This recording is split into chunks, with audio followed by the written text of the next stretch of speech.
Hi friends, இங்கே பாருங்கள். நாங்கள் வந்து ப்ரொவிஷன் வாங்க வந்தோம். ஆனால் மழை பயங்கரமாக அடிக்குது. புயல் காற்று மாதிரி அடிக்குது. வேறு லெவலில் காற்று அடிக்குது பாருங்கள்.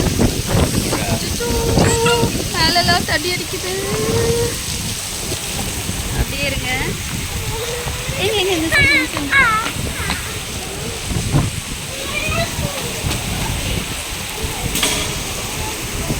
பாருங்க எப்படி அடிக்குதுன்னு. பயங்கரமாக காற்று வேறு மாதிரி அடிக்குது. உங்களுக்கு தெரியுதான்னு எனக்கு தெரியல.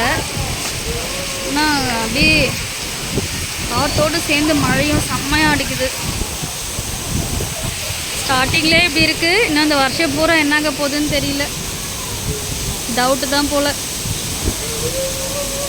இங்கே பாருங்கள், நல்லா நாங்கள் மாட்டிக்கிட்டோம். யாரெல்லாம் எங்களை மாதிரி இந்த மழையில் மாட்டிட்டு இருக்கீங்கன்னு கமெண்ட் பண்ணுங்கள்.